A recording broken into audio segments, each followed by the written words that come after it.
Hello. I know it's been a while since I've posted a video on this page.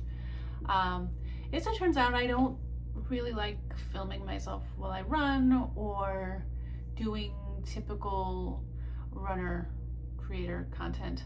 And when I run, I like to just run. So I kind of burnt out on that, but I do still like doing the channel, and I am hoping to bring it back to life. There'll just be less actual footage of me running because I don't want to do that. Today though, I'm going to talk about running mechanics and running form.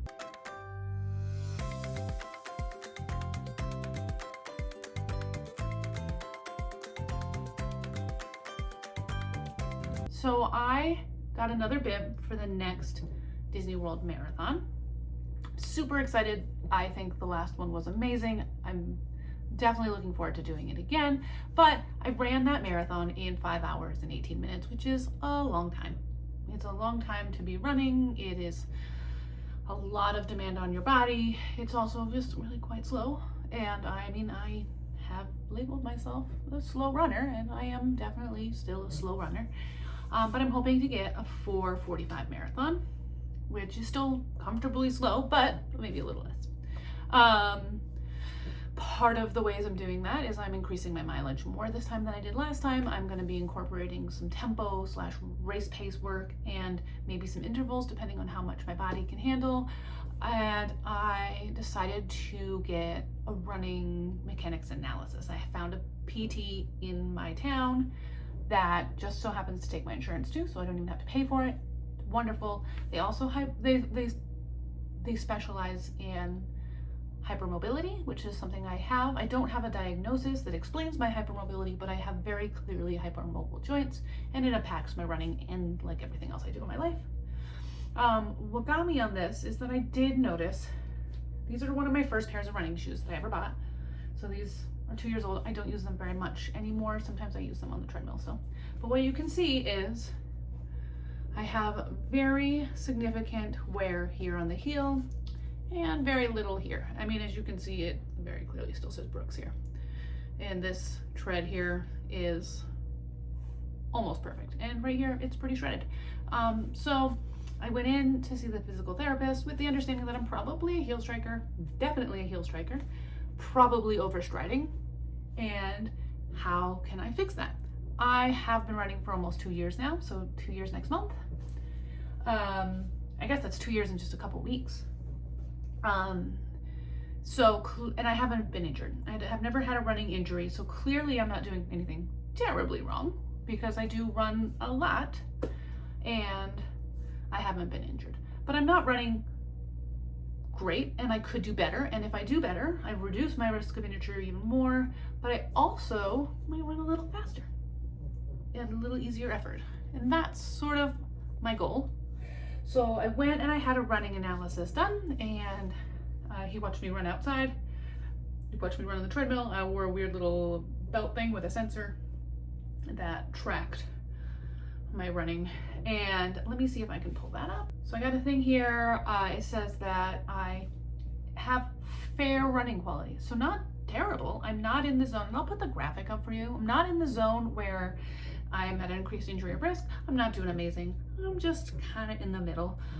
He said that I don't overstride nearly as much as I think I do, only slightly maybe. Like he showed me on the video that when I run, my shin is straight up and down, not like this. So I'm not hard overstriding, but that my leg is in front of my face. So I maybe a little bit of overstriding, but not crazy.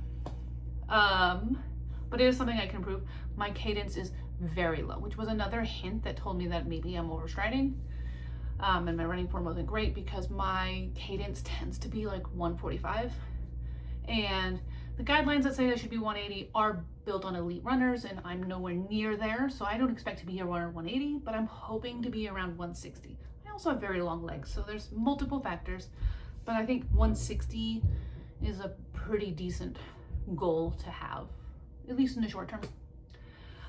It showed that I have very poor impact loading. Apparently I land on my right leg harder than I land on my left leg, which is interesting because I have no concept of this. Like that, I do not perceive that I land harder on one side than the other side.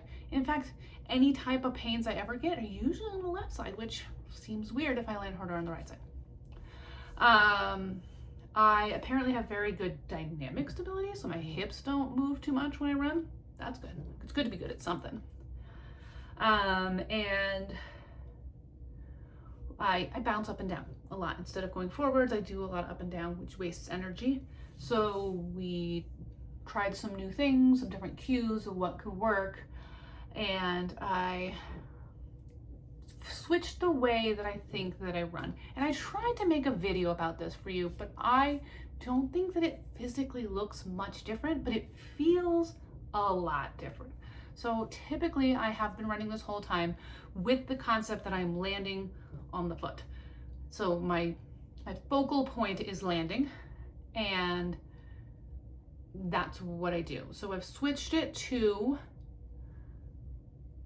launching off my back foot as the focus of my running.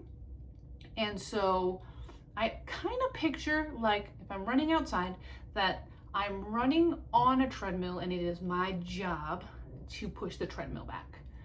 And so I also saw another YouTube channel of a PT. He described it as trying to get gum off of the front of your shoe, so you're pushing off behind you.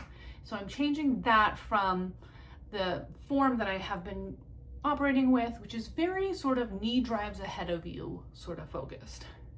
So I'm working on that. I saw my physical therapist again today, and he saw that sort of change that I've made, and he thinks it's good. So that's the thing I'm trying to do. I'm trying to work it in slowly.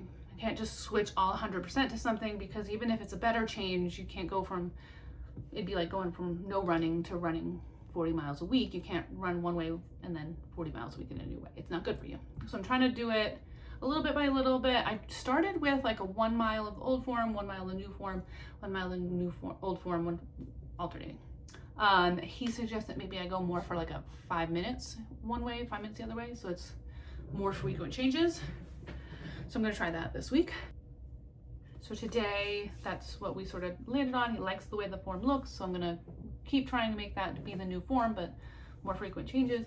And we worked on some of the strength training things that I do. I'm not super consistent at strength training, and I don't particularly enjoy it, but I do it sometimes. I'm gonna try to be more consistent with it. He gave me some pointers on doing those things. Apparently I go too fast when I do my strength training exercises. And apparently I don't need to go nearly as low as I thought I did for back squats, because runners almost never squat really low when they run. So I'm gonna try some of those new things that he suggested as well. So that's that. So what's happening. I'm super excited to be running the Disney Marathon again. I am running on a charity bib. I mean, I'll put my link. If anybody wants to see it and wants to donate to my charity bib, go for it. I would appreciate it. You don't have to. Yeah, I don't know what else to say. Currently, I have a lot of time until the marathon. It's January 10th. So right now I have been focusing on building up my mileage again. I had dropped my mileage down a fair bit. I was running about 45 miles a week before my last marathon. I knocked it down to about 20 to 25 for several months, and so I had to build that back up again. I'm about 38, 40 miles per week now, and starting next week I am going to be adding in some speed sessions. I'll be doing tempo runs and intervals.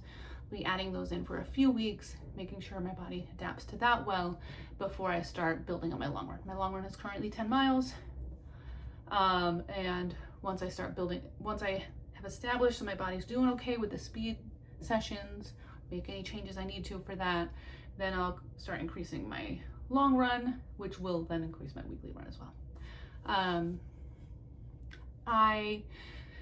My longest long run I did last time was 22 miles, and I did 22 miles really only because I did not believe I could run 26 miles. And so I felt like if I could run 22 miles in Colorado at elevation, then I could probably run 26 miles at sea level. And I was correct, I could do it. But now I know I can run 26 miles. I have done it before. I know that is something I am capable of doing, so I don't need to prove it to myself again in training. And so my plan is to go to about 18 to 19 miles for my longest run this time and do more focus on tempo paces and running faster. And I'm gonna get those 26 miles in. I think that's all for now. I'm excited to start the channel back up and keep you in the loop, and I'm excited to see where the channel goes and what I can do from here. Thank you for watching.